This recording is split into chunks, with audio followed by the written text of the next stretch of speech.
Ito ang kaharian ng Fiore. Ang neutral na bansang may bilang na 17 milyon na populasyon. Ang mundo na puno ng mahika. Binibili at binebenta ang mahika rito araw-araw. Mahalaga ang tungkulin nito sa buhay ng mga taga rito. Ginagawang propesyon ng mga taga rito ang kanilang taglay na kapangyarihan. Ang mga taong ito'y kilala bilang mga salamangkero. Nagmula sila sa iba't ibang guild na gumagawa ng kanya-kanyang misyon para sa kanilang komisyon. Maraming bilang ng guild ang meron sa bansa. Sa isang partikular na syudad ay merong isang kilalang guild kung saan isinilang ang mga taong gumawa ng alaman at mga isisilang pa lang para ipagpatuloy ang nasimula. Ang pangalan ng guild, Fairy Tail.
Say goodbye.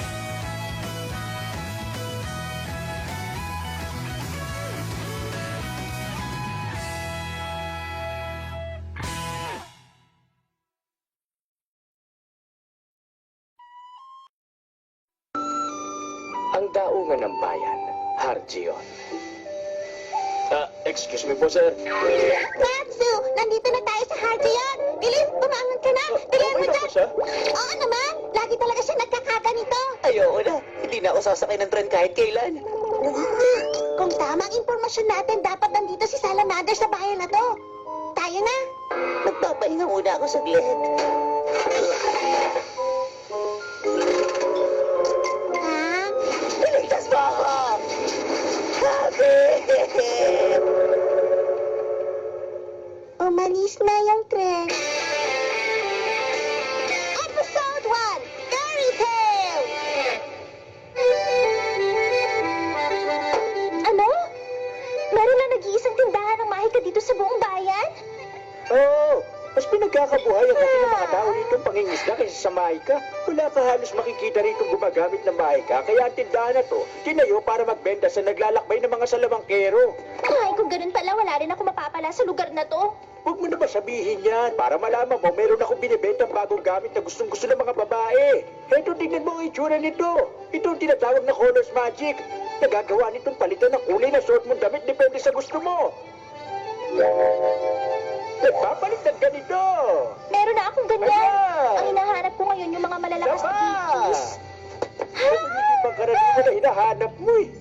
Iyan ang white puppy, white doggy. Ang totoo niyan, hindi makapangyarihan ang isang yan. Okay lang sa akin, basta ang tulad nito ang hinahanap ko. Magkano po ba to? 20,000 jewel. Magkano po ulit ang halaga ng isang to? Ang sabi ko 20,000 jewel. Uulitin ko po sa inyo, magkano ang halaga? Ang bait-bait niya naman.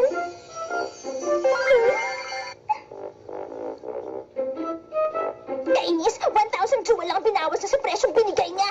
Ibig sabihin ba niya 1,000 jewel lang ang itsura kong ito? Naiinis talaga ako sa ginawa niya. Kung gano'n lang ang kaya ko makuha sa tulad ng matanda.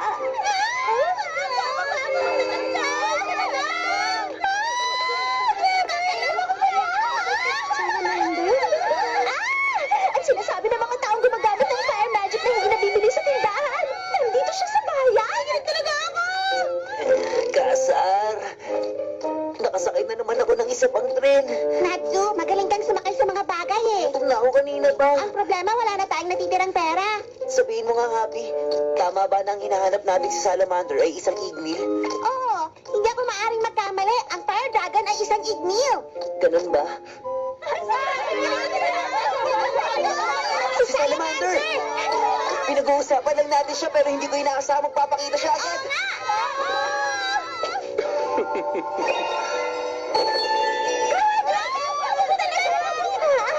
Hindi ko maintindihan. Bakit bumibilis ang tibok ng puso ko? Ano nangyayari sa akin? Hindi ko may paliwanag. Naaakit ba kayo? Tumingin siya sa akin. Kaya ba ako nagkakaganito? Dahil isa siyang sikat na salamangkero? Hindi kaya. Ito na yun. Siya na talaga. Ignil! Ignil!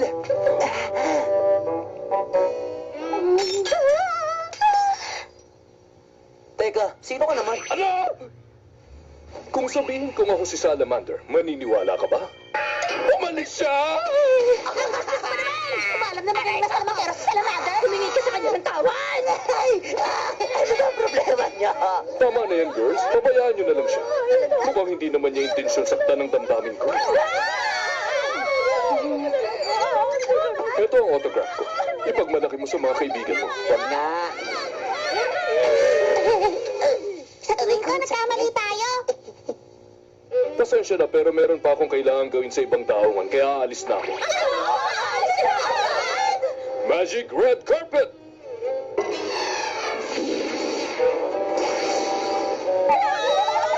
Magpapaparty ako ngayong gabi sa barko ko. Sana makapunta kayong lahat. Sino ba ang lalaking yun? Sorry kung pinagtulungan ka ng mga babae. Maraming salamat. Ha? Tapos, ako si Lucy. Nice to meet you. Ako rin. Natsu at Happy, tama ba? Walang anuman. Huwag kayong magmadaling kumain.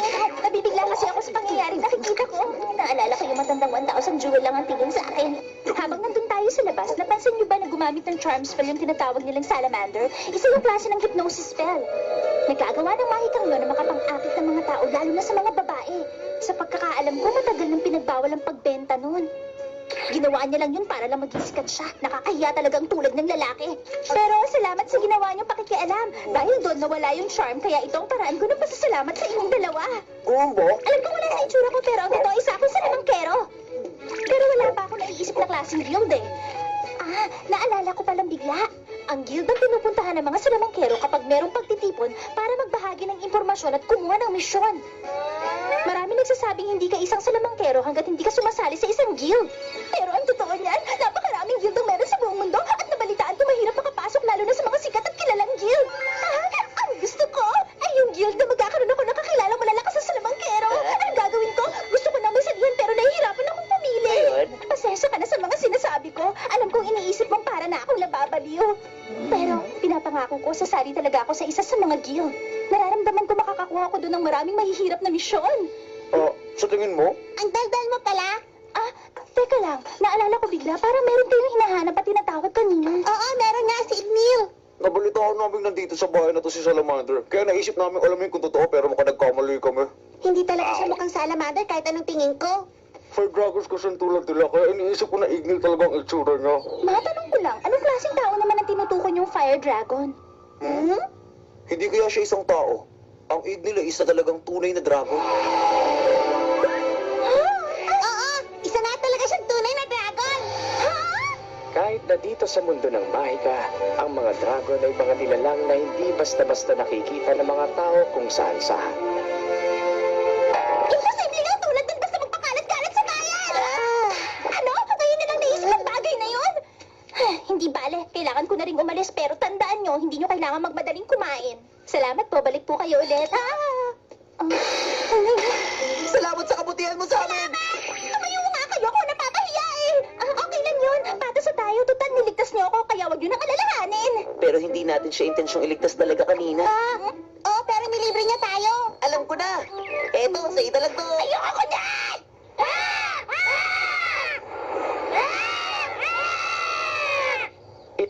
magic magazine, ang Weekly Sorcerer. Ano ba yan? May ginawa na namang hindi maganda ang mga taga-fairy tale. Nahuli nila ang 7 Devon Thieves, pero nasira nila ang mga bahay dahil sa ginawang paghuli. Iba talaga sila. Ah, ang picture na to, si Mira Jane.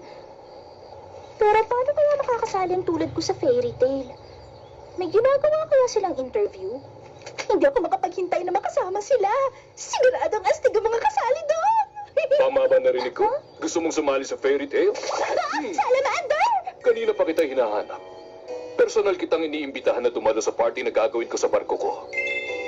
Hindi na uubra yung singsing mo sa akin. Alam ko naman kung ano kahinaang taglay niyan. Hindi yan tatalab kapag alam ng tao na ginagamit mo yan. Tama nga ako. Alam ko nang isa kang salamangkero nung una pa lang kita makita.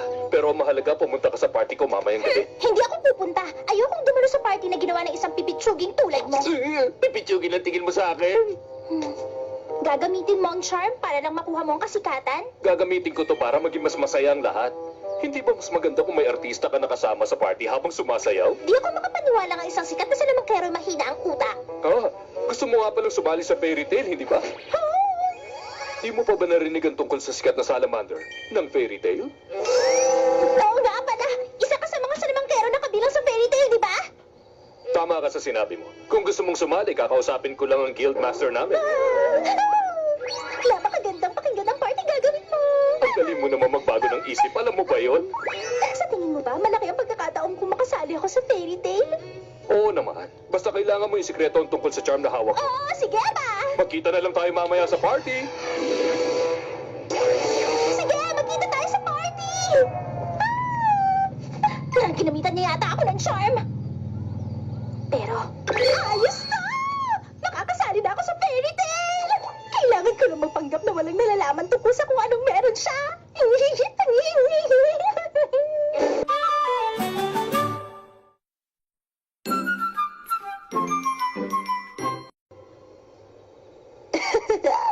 Busog na busog ako. Oo nga! Teka, hindi ba yun yung barko kung saan magpa-party si Salamander kasama ang mga babae? Parang lalabas ang kadaal ko. Ano naman, iniisip mo palang nagkakaganyan ka na agad. Tingnan niyo yun? Hindi ba yun yung barko ni Salamander? Sana nakasakay din ako doon. Sino Salamander? Hindi mo siya kilala? Siya ang pinakasagat na salamangkero mula sa fairy tale at bumisita siya rito sa bayan gamit ang barko niya. Fairy tale?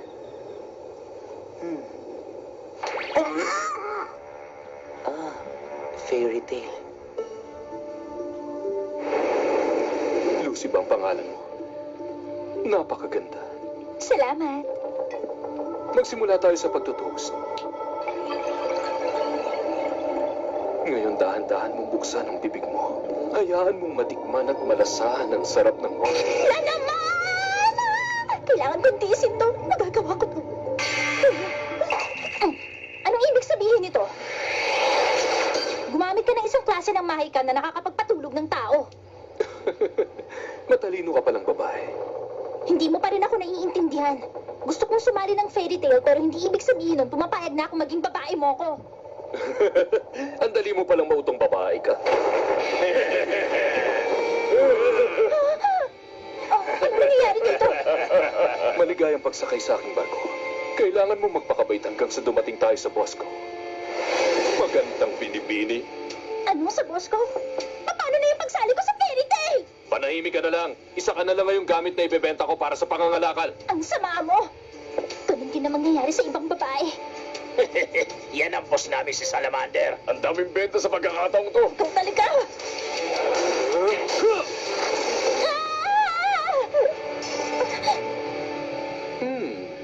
Mga gate key, ha? Celestial Wizard ka pala. Magagamit lang to kapag hawak na may kontrata. Ibig sabihin, walang silbi to kung gagamitin ko.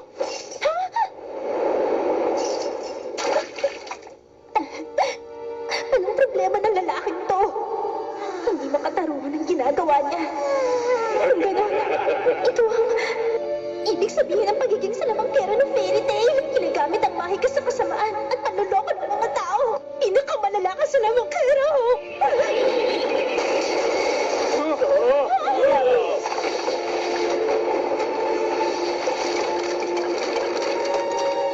Mabuti dumating ka.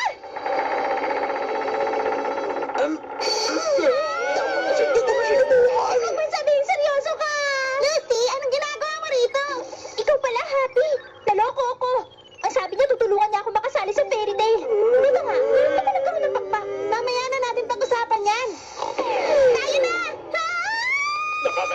Huliin siya! Mananagot tayo sa council kapag may iba nakaalam nito. Pero paano na si Natsu? Hindi ko kayang dalawa. Hindi kayo makakatakas! Prominence win!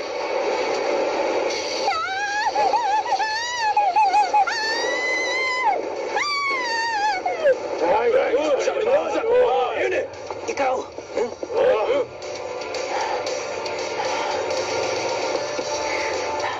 Kailangan ko iligtas si Natsu at yung mga babae. Lucy, makinig ka. Bakit ano sasabihin mo? What? Hindi ko na kasi kaya eh. Oh, talaga?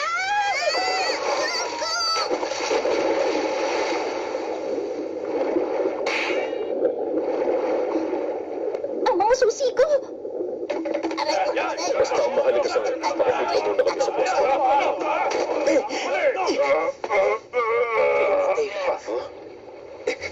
Ikaw talaga. Heto na ako. Gate of the Water Bearer! Magbukas ka! Aquarius!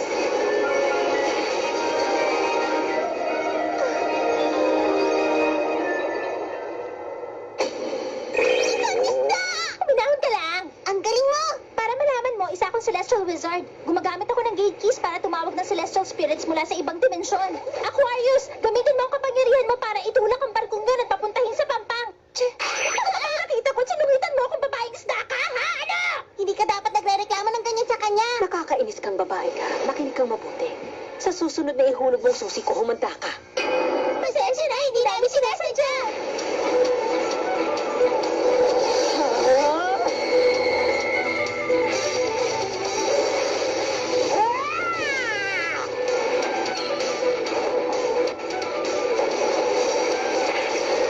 Teka lang, ano nangyayari? Wala ako sinama sa pagtakay ng alon!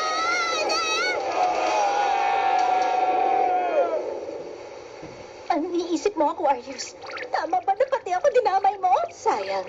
Nabigo ako sa plano ko, pati yung barko na tangay sa pampang. Kung gano'n ako talaga ang pinupunteriya mo! Huwag mo muna akong tawagin dahil mag-date kami ng boyfriend ko ng 1 linggo. Ng boyfriend ko? Huwag mo nang ulitin! Sandali lang, Lucy. Bakit mo kung pati ako dinamay niya? Ano bang nagawa kong kasalanan sa kanya? Nakakalimutin pala ang pusa. Sumasakit ang ulo ko.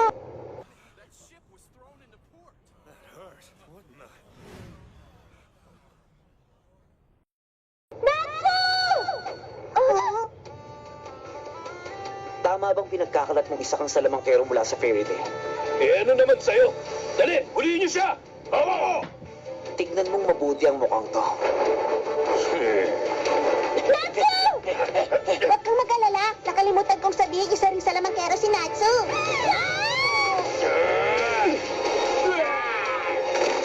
Ang pangalan ko ay Natsu mula sa fairy tale. At hindi ko nakikilala ang tulad mo. Ano? Mula siya sa fairy tale? Si Natsu, isang salamangkero mula sa fairy tale? Ang marka sa braso niya. Hindi nga siya nagbibiro, Boss Bora. Baliw! Huwag mo akong tawagin, Bora! Si Bora? Siya si Bora the Prominent. Ito palang ginagawa niya. Pero sa pagkakaalam ko, maraming taon na siyang ipinatapon ng mga taga-Titan no skill. Pasensyahan, hindi ko alam kung mabait o masama kang lalaki. Pero hindi ko mapapatawad ang ginawa mo. Nagawa mong magpanggap na isang salamangkero mula sa fairy tale. Bakit? Ano naman ang gagawin mo sa akin? Ha, bata? Prominence Typhoon! Natsu!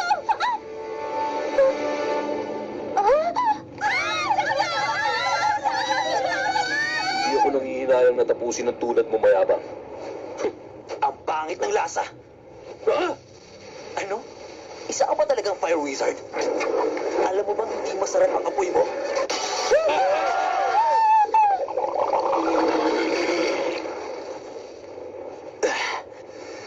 Maraming salamat sa binigay mong pagkain. Anong klaseng nilalang ang lalaking yan? Hindi uubra ang apoy sa tulad ni Natsu. Hindi pa ako nakakita ng ganong mahika. Ngayong nakakain na ako, bawi ko na ang lakas ko. Eto na ako! Fire Dragons Roar!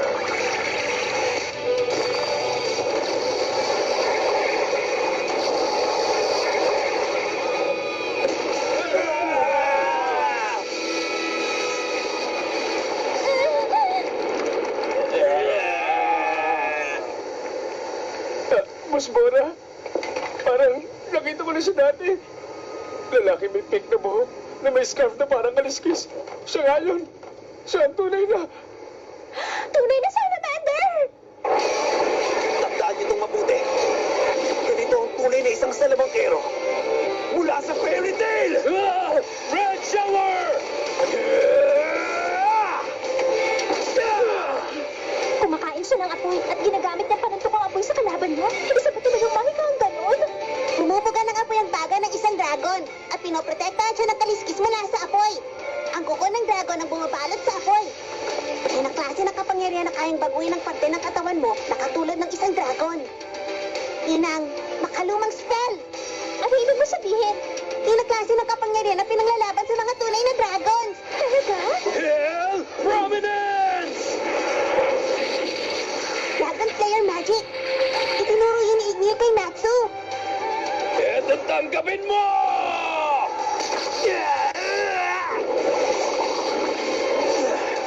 Marami ako nakakain pagkain dito ah. Makinig ka sa akin. Bubugaan kita ng apoy para pretuhin ang buhay. Ano? Ipiprito mo ako? Tanggapin mo to! My Dragon's Iron Fist!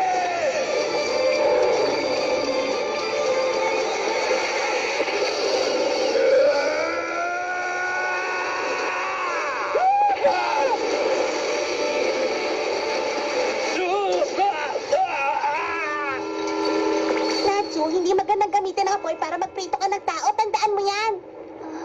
Ang galing. Ang galing niya, pero... Parang sobra naman to. Oo nga. Tigil mo na nga yan. Ang mga sundalo. Alis na natin! Umalis na tayo rito! Ako ko dadalhin. Ang sabi mo, gusto mong sumali sa guild namin, hindi ba? Sumama ka sa akin. Oo.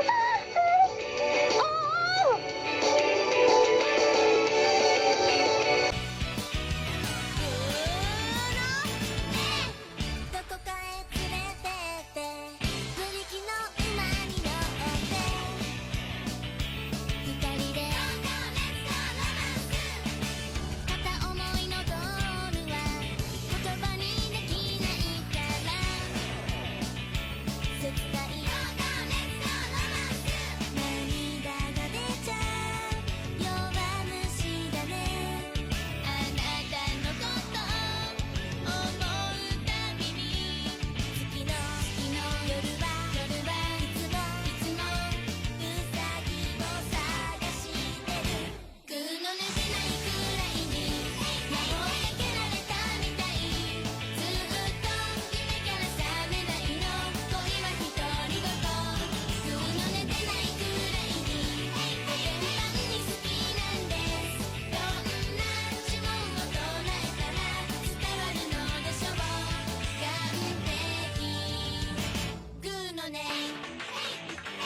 グーの音あれやこれやでめちゃくちゃに好きなんですいつかあなたに言わせたい前に出したなんてお返しグーの音